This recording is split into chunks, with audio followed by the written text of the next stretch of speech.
working in the spirit of Texas. From WFAA-TV, this is the News 8 Update. It is the chill before the storm. It wasn't difficult for some to venture out tonight, but a mild night threatens to give way to a blustery morning. Good evening. All the elements are in place now for some real wintry weather ahead, maybe 2 to 4 inches of snow. So let's quickly check in with Troy in the Weather Center to find out what we can expect and when. Troy. Thank you, guys. Well, the cold air is already in place since day before yesterday, really. Temperatures just barely got into the 40s this afternoon. And we have more north wind on the way. We have moisture coming from the southwest. And so we have a winter storm watch for tomorrow in a band about, maybe 100 miles wide south of Dallas-Fort Worth from about Brownwood up toward Corsicana and Tyler. We'll probably see 2 to 4 inches of snow tomorrow. In fact, some of that area may be 4 to 6 inches of snow. I think we'll be kind of on the northern edge of the heavy snow area, so call it 2 to 4. At least that's what it looks like for us in the Dallas-Fort Worth area. Probably start with some light sleet in the next few hours, certainly before morning. And then during the day tomorrow, on and off throughout the day, there may very well be significant snow. Not so much ice this time, mostly snow, a little bit easier to deal with than ice. But nonetheless, a winter situation is approaching, and we'll talk more about it later in the news. So that's it for now, guys. See you later. All right, thanks a lot. A 93-year-old Fort Worth man is in critical condition tonight from burns suffered as he tried to keep warm using a gas space heater. The accident happened late this afternoon in South Fort Worth. The victim is John Perry Mabel. He was taken by medical helicopter to Parkland Hospital, where he remains tonight. With his clothes ablaze, Mabel managed to get from the heater to a nearby bathroom in his home. His 80-year-old wife heard his pleas for assistance and rushed in to help him. Evidence of the tragic experience lingers. I do. I asked God already, don't let him die. But I know his life is in God's hand.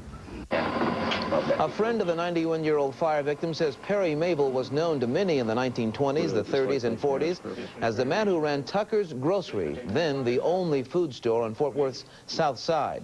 Again, Mabel is in critical condition tonight at Parkland Hospital. In Philadelphia, 2 firefighters died today in a massive church fire. Firefighters battled the blaze for the better part of the afternoon. At least 8 other firefighters were injured. Investigators tonight say the fire started somewhere in the church basement, then quickly grew to 5 alarms. They say the victims were hit by a fast-moving wall of flame. Well, by this time Sunday night, we will know the name of the best team in pro football. Super Bowl XXVIII is just around the corner, and the Dallas Cowboys are getting their game plan set for the rematch with Buffalo. Chip Moody is live at Cowboys headquarters in Atlanta with the latest. Chip? All right, thanks, John. Tracy, you can feel the excitement building here in Atlanta tonight. The clock is ticking. The kickoff for Super Bowl XXVIII just hours away now. It's been a very busy week for players and reporters here in Atlanta, and now more and more Cowboys fans are here, and they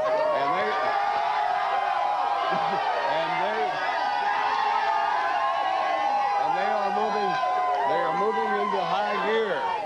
Yes, they are in a party mood, no doubt about that. Cowboys coach Jimmy Johnson today held his last news conference before the big game, and Dale joins us with that. Dale? Yeah, well, you know, I was going to say the Cowboys are leaving tomorrow, and there's a good reason for that, I might add. But Atlanta's Super Bowl week has only 2 more days to go, and so does the Cowboys football season. The Cowboys will leave this hotel tomorrow. They don't say where they're headed, but we do know where they will be Sunday. They've had their final practice in pads that earlier today, and there's another one tomorrow in shorts, and then it is the game Sunday. This has been another typical media week. The Cowboys can't lose Monday. By Friday, almost everybody has a reason why they will. Cowboys coach Jimmy Johnson expects his team to win and reminds them almost every day what happens if they don't. How would you feel Monday if somehow, some way, they kicked a field goal at the end of the game and you woke up Monday morning and you're out of the playoffs with maybe the best team in football? That would be a sickening feeling that would live with you, not for one day and not for 1 week and not for 1 year. That might live with you the rest of your life. So you get that kind of thought, and I don't think you have a whole lot of overconfidence going into a game. And we mentioned this earlier today, but Cowboys Public Relations Director Rich Dalrymple had to leave this morning. His father died last night in Pittsburgh. He has gone home. Dalrymple probably Jimmy Johnson's best friend almost on this football team. And Dalrymple's dad was only 60 years old and died of a heart attack. But Rich Dalrymple is coming back Sunday to do his job. To his family. Thank you, Dale. The one thing that a stranger to this city notices rather quickly is something that the New York Times has a rather unusual name for. The newspaper calls Atlanta the city never too busy to preen. Atlanta has already hosted 2 World Series, now the Super Bowl, still ahead, the 1996 Olympics, not to mention the NCAA Final Four basketball tournament. And Atlanta is obviously taking great pleasure in its status as a city on the upswing. Atlanta's leaders boast that you have to spend money to make money. The city spent $6 million for the Olympics, another $1 million on the Super Bowl. These moves have their critics, but Atlanta's politicians are staying busy promoting their city. The NFL and the Super Bowl not only bring a tremendous amount of revenue to a city, but they bring worldwide attention that we would not have otherwise. You don't get good jobs from running a Super Bowl. I mean, it's a week and it's gone. But you do get some money in people's pockets. That might create a little bit of extra activity. And coming up next weekend, Atlanta gets to show itself off even more. It will be hosting another big expo, and city officials say they expect even more out-of-towners than showed up for the Super Bowl. Of course, Atlanta isn't the only city preparing for a Super Bowl. Last Sunday, as you probably recall, after taking a knee to the head, Dallas Cowboys quarterback Troy Aikman told the doctors that the big game was coming up in his hometown of Henrietta, Oklahoma. Well, that answer helped convince the doctors that Troy needed to spend the night in the hospital. But in Oklahoma, they are ready just in case. And as Channel 8's Alan Berg reports, the town of 6,000 has taken Aikman's words to heart. There you are. All righty. Thank you. The tickets only are $5, the T-shirts $15. What's your name? 4 extra large, Nellie Bushman. Henrietta is ready to play host to the big game. We're expecting 80,000 fans plus reporters in here on on Sunday. So Mike Capps has turned his McDonald's into a Troy Aikman shrine. You can read here how he was raised and look at his first big all-star picture. First time I ever saw Troy, he was a halfback. He wasn't. Bill Simmons remembers watching Aikman. Halfback. He ran the halfback option. He typed about 77 words per minute. Gene Froman taught the quarterback to type. He was my star pupil. He represented Henrietta in all the typing contests. This is where Aikman grew up. This is where he went to school. And this is where Troy Aikman first showed signs of his promise. Cameron Field, home of Aikman's Henrietta Hens. If the Super Bowl was held here, it would be a scalper's heyday because the stadium only seats 2,000. Mike Capps thinks his McDonald's holds the answer to the seating problem.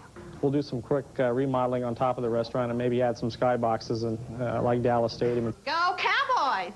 Don't expect a neutral crowd. Buffalo fan Clayton Dodge even was arrested this week. They pull in behind me. He gets me out of my car, puts me over the hood of his patrol car with the lights flashing, handcuffs me. For having Buffalo Bill's paraphernalia on his person.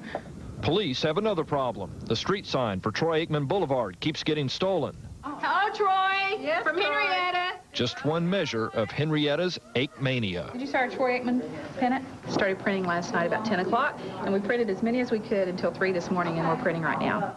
Where are your seats? Right on the 50-yard line. Just had to order a reprint on the tickets, too. The game is 43 hours away and counting. Some early arrivals already have staked their claim, and Cameron Field awaits.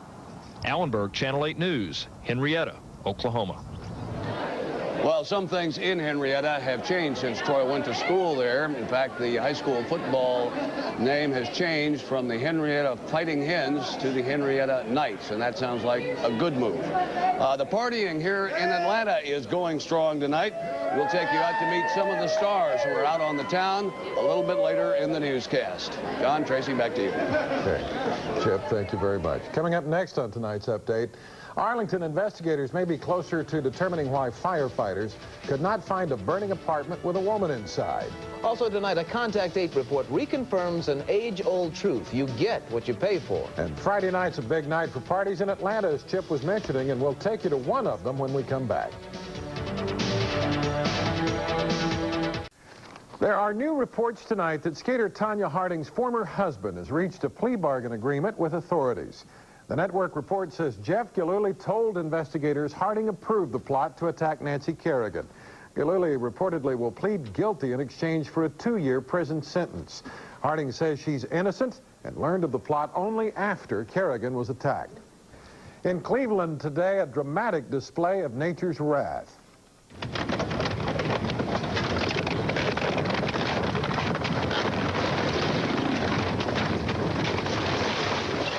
The ice-clogged river overflowed its banks at Cleveland and swept a house downstream. The house was demolished as it hit a bridge.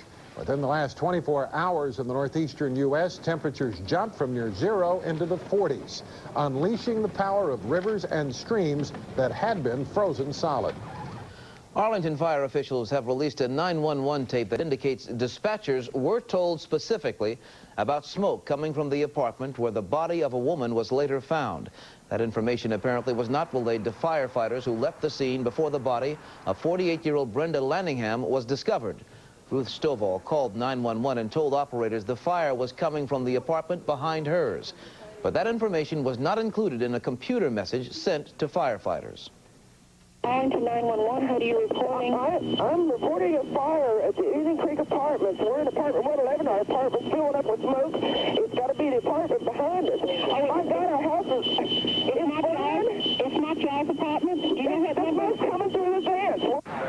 Lanningham died of smoke inhalation and burns. Fire officials are investigating and would not speculate on her death. More than 20 people remain in jail tonight after an early morning drug sweep in Fort Worth. Agents from the FBI and IRS joined police in a pre-dawn raid on 9 locations in West Fort Worth. Police seized drugs, cars, and financial records that they say tie as many as 30 people to organized drug trafficking. Prosecutors say using federal organized crime laws against drug dealers helps them get stiffer sentences that keep dealers off the streets longer. That we're having much greater success right now in the sentencing time, that people are, once they're convicted of a crime, the sentencing time with less likelihood of parole and probation and those types of things, which would put persons back on the street doing the same activities. Police say the 4-month investigation was prompted by complaints from people who live in the Como area. Police say they'll make still more arrests this weekend. From our If It's Too Good to Be True file, an offer that doesn't exactly sparkle. Genuine diamond earrings for just $5. Contact 8's Vince Patton joins us now to explain. Vince? This is the ad where it all started, and it boasts, "This is not a mistake. We found this ad last November and decided to see what you really get." Well, after a long wait, they're finally here. The ad gave all the details. A pair of earrings with 17 faceted quarter-point genuine diamonds for just $5. Sound like a deal? Not to a professional who knows diamonds. And I don't know anybody that would wear that. I've got a little niece that's 4 that wouldn't wear that. We asked certified gem appraiser Jerry Forrest to take a look at our special purchase. Within seconds under the magnifier, he could tell these were industrial diamond flecks, more suitable for a drill bit. That diamond there would be closer classified as a chunk of carbon with a little diamond in it. You know. Our earrings from Du Bourget Diamonds of New York City are so small, they're hard to photograph. In fact, the diamond is smaller than the lettering on a dime.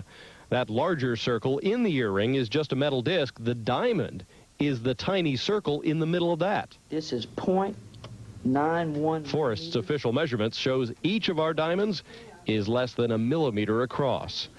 Frankly, for $5, no one should expect anything of real value. If you want a real diamond, be ready to shop around and learn the basics before you put down any money. Learn the 4 C's of the diamond you're interested in. Diamonds are rated by carats, cut, clarity, and color. And then make sure the jeweler will allow you to get a second opinion first from a certified gem appraiser. If you're talking about spending $300 or $400, that's one thing. But if you're talking about spending $3,000 or $4,000, and especially $30,000 or $40,000, that's a lot of money to just take somebody's word for without a proper appraisal. So think before you try to dazzle a loved one. In Contact 8's earrings, these diamonds might be a drill bit's best friend. And learn the lingo. The ad promised a quarter of a point diamond, not a quarter of a carat. We got what was advertised, which equals 1/400th of a carat. Oh, and by the way, the certificate of authenticity that arrived is almost as big as the earrings. Indeed. Well, thanks a lot. Okay, Vince, thank you. Well, I guess we're not going to be getting those for our wives, but maybe we will be getting them some cold weather. I think we can promise them some snow for tomorrow. The situation still looks about as we said earlier. The potential is there. There's some snow in West Texas. There's a little bit of sleet fairly close by. And the winter storm watch for tomorrow is still in effect. 2 to 4 inches of snow for us look very likely. More about that in a moment.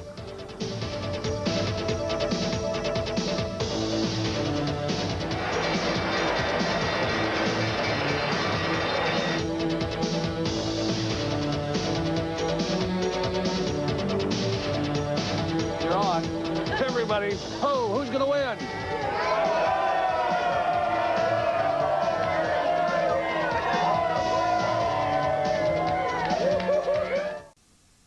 We talked about this all week. We've talked about it a lot today. But where is the snow? It's still potential as far as we're concerned, and it's a pretty real potential, though. Here's what it looks like for tonight and tomorrow. There's a winter storm watch for tomorrow. A little bit of sleet likely before morning, and then a band of snow coming across from the southwest, around 2 to 4 inches from about Dallas-Fort Worth down past Waco. And in some of this area, the totals may be 6 inches or so.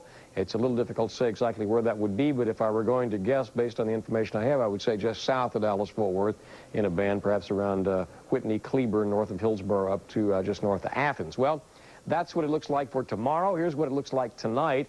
This is the current radar frame, and while we do see some activity here, it's not much, but south of Waco, the surface observations are indicating this is mostly sleet, and we're seeing a few echoes now showing up just southwest of Fort Worth, also likely sleet. Now, the temperatures are well above freezing at this point, but they will drop overnight to around freezing or maybe a little below, and it's a fairly thick layer of cold air overridden by some warm air, so snow is likely for tomorrow. My overnight forecast for you brings a little sleet across south and in the area tonight, and then by tomorrow morning, probably changing to snow, about 30 for us overnight. Then tomorrow morning, the snow moves into the area, 33 by noon. Tomorrow afternoon's high temperature will likely be around 35. Snow tapering off to flurries tomorrow night. Sunday will likely still be cloudy, but any precipitation will be gone. 41 out there at 10 o'clock, which is the same thing we had at 6. The wind chill is 37 at this point. Humidity is 58%. The barometer is steady. Wind is northwest at 7. Now, the satellite pictures still indicate a lot of Pacific moisture riding over us from the southwest. We have some cool air in place and more on the way. And so the mixing is taking place now. Here we see rain in southeast Texas. This is the sleet that we mentioned, also some west of Fort Worth.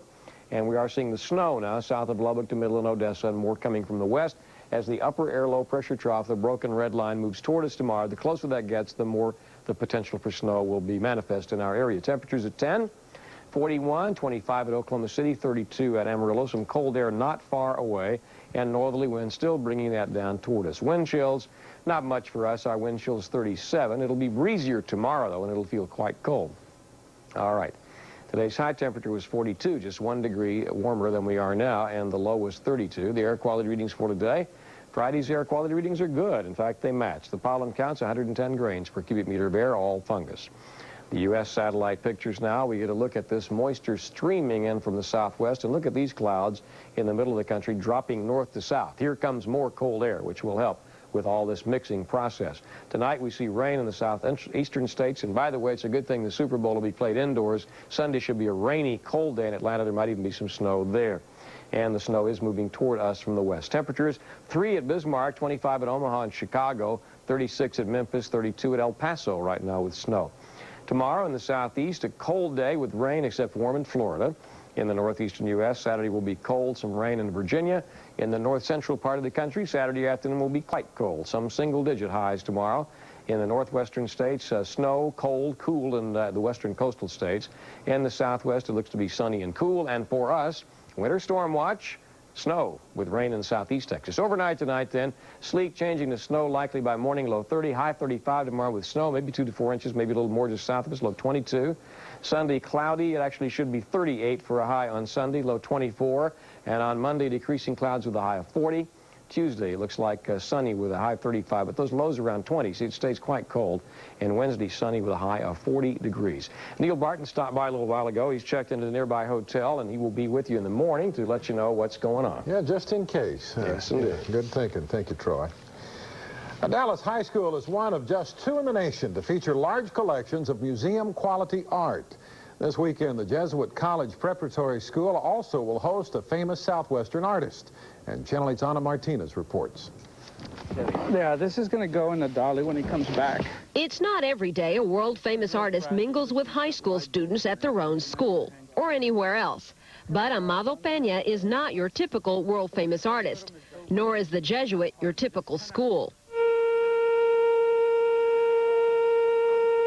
Students pass through halls filled with some 400 pieces of museum-quality art. I think it gives the whole school real pride in being here. I don't think there's ever been an incident when anyone knocked a painting off of the wall. So the idea is not supporting something that you don't believe in. Artwork even adorns the walls of classrooms. In this classroom, Amado Peña's contemporary Southwestern images hang year-round.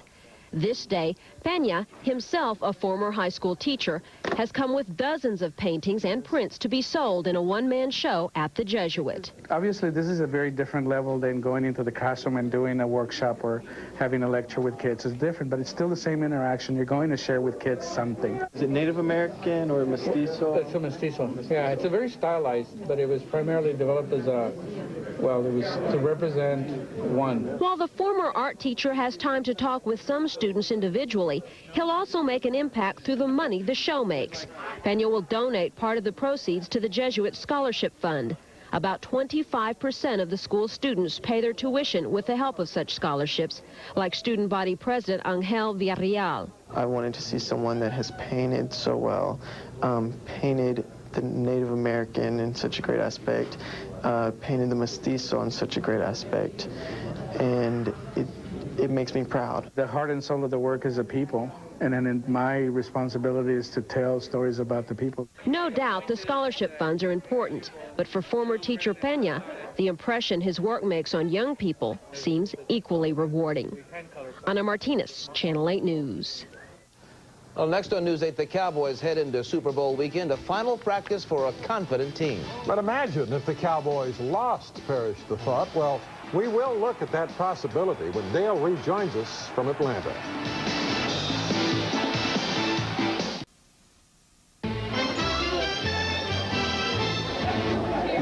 And we are back now live at the Holiday Inn Crown Plaza Hotel in North Atlanta, the Cowboys headquarters hotel. We had Emmitt Smith on at 6 o'clock, and he said the team is really starting to concentrate more than they did last year. Yeah, I still think there might be some concern about that, but I think we'll find out Sunday, obviously. But they move out of here tomorrow, and again, as I said earlier, there's a reason to leave, and then they really do go to work. The Cowboys should be ready to play Sunday. If they're not ready by now, they probably won't be. Cowboys defensive end Charles Haley did get some practice time in today, and that's a good sign. But again, the Cowboys will find out Sunday just how they are ready to play and how well they are expected to do. We don't know when the Cowboys leave tomorrow where they're headed, but we do know where they're going to be Sunday. The Cowboys have made it through the week convincing the national media of what most of the national media thinks about this team anyway. A Super Bowl win last year is expected to be followed by another one this year. It's a confident group, almost arrogant about how good they are, and they're flashy. That's what the country thinks anyway, and wide receiver Michael Irvin's right out front. What do you mean by flashy? Because I catch a touchdown and put my hands in the air. I enjoy it. It's not, I mean, flashy. I enjoy the game. I enjoy the electricity I get after I make a play and what the fans give me. I'm excited by it, and I give something back. That's all. I don't know if you call it flashy. I'm not doing it to say, hey, look at me, take a picture, look at me. I'm doing it because that moment, that's what I feel. Now, flashy is not the term you think of when you think of Buffalo. It's a blue-collar town, a blue-collar team, and one that does deserve more respect than they get. A win Sunday and a Super Bowl title would change all that. Our goal is not to win the Super Bowl championship. Our goal is to prepare in such a way so that we can defeat the Dallas Cowboys. What does Haley's do? What does Smith do? What does Tolbert do? What does Norton do? What does Irvin and Aikman do? And how do we cope with that? So our goal is to do that. And if we achieve our goal, the result will be we win the Super Bowl championship. But if you start thinking, oh, Super Bowl championship, that's my motivation, I think you're going you're going to miss the trees for the forest or the forest for the trees. I never could understand that one, but you know what I mean. Well, quite honestly, I'm not sure that I do, but then I don't have to. His team does. The Cowboys are expected to win Sunday. They should win Sunday, but what if they don't? And here's Brian Jensen. No team in NFL history has ever played in 7 Super Bowls. The Cowboys will be the first. Dallas already owns the NFL's best postseason win total with 26, expected to become only the 3rd team ever to win 4 Super Bowl titles. One of only a handful to claim back-to-back championships. The D word, dynasty, has been spoken here. The pressure's on the Cowboys, you know. Everybody's expecting the Buffalo Bills to lose, you know. So if for some God forbidden reason that we lose a football game, all people will say, okay, well, we told you so. But if the Cowboys lose, they'll say, you know, damn, they let the Buffalo Bills beat them. It's kind of hard, a tough statement, but I mean, they got to finally win one. If they say the pressure's not on them, I just don't really buy that because, you know, everyone's saying, oh, will they go on for, will they go on for, and all that stuff. We've already won a Super Bowl, and we're coming back trying to win 2. Maybe the Cowboys do have more to lose than Buffalo. The chance at being known as the team that ended the Bills' record Super Bowl losing streak rather than the team of the 90s. Once you start to think that way, you probably end up being that team. So, you know, they've mentioned the fact that they've come here and they want to win a game, and, you know, that's what we're here for. Hey, man, tag team back again, baby. Whoop, there it is. Believe that now, all right? I'm happy, man. I'm happy the Bills got back because I picked them to be back. Can't nobody endure the long haul like they do. I mean, when you play up in New York, home, where they play at, that Canadian wind beating down on you, Hoss, it take a hell of a man. Translation, maybe it is possible that the Bills, rather than the Cowboys, could win this matchup. Remember, it did happen once before this season. That was our second game that we played, and as you know, they beat us. You know, that was their rematch. And this is our rematch come this Sunday. Actually, the revenge of a Super Bowl blowout loss is probably much stronger. The Cowboys don't want to know what that feels like. Brian Jensen, Channel 8 Sports, with the Cowboys at Super Bowl XXVIII in Atlanta. And tomorrow, former Cowboys Randy White and Tony Dorsett get voted into the Hall of Fame. And I qualify it only with this. If they don't get voted into the Hall of Fame, then they ought to just burn the place down anyway. Yeah. So it's a slam dunk deal for them. That's about noon tomorrow. Let me ask you this. What do the Cowboys make as a team member if they win the Super Bowl? It's something, you know, around $70,000 or so for 3 games, in effect, which is in effect a pay cut for these guys. Yeah. To play 3 games for 70 grand, I mean, Aikman gets about 70 grand a game. Yeah. But I think he'll take it anyway. Yeah. And a free duffel bag and a sweatshirt and a pennant, so it's a heck of a deal. All right, Dale, thanks so much. Still ahead from Atlanta, it is the Friday night before the big game, and here, as in other parts of the country, it is party time. We'll take you to one of the pre-Super Bowl celebrations here in Atlanta after this.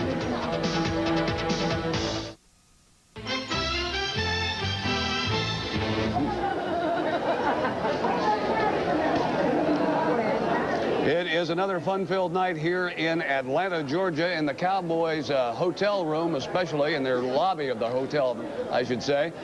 You'll find festive atmosphere all across Atlanta tonight, not just here. And to find out some of what's going on, we sent Channel 8's Mary Stewart out to take a look around and see what's hot and what's not. What's going on? Went out on the town tonight. I started out with a local newspaper, and it is simply filled with lots of activities to do tonight. Everything from music with Billy Joel to dozens of private parties sponsored by corporations.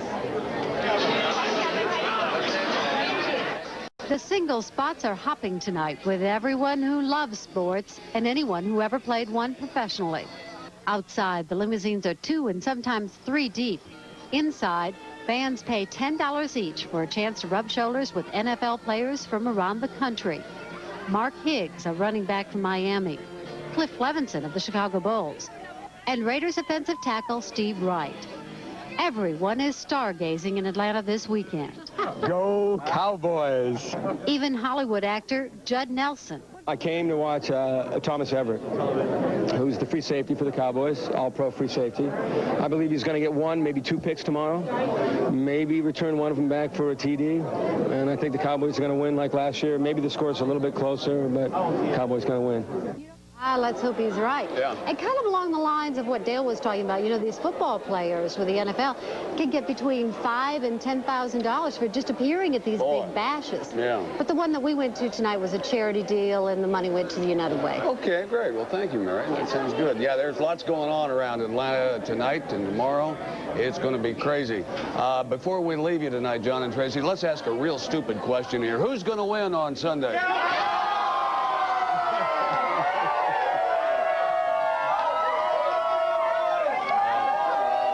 From Atlanta. Okay, Chip, thank you very much. I also have to thank a viewer, actually a fan, who came up to me in one of the malls and gave me this tie, which is a Dallas Cowboys tie, and she said, just say it's from a fan, and she darted off again, so I'm wearing it, and go Cowboys. Good. That's very nice. That's the news. Thanks for joining us. Good night. That's okay.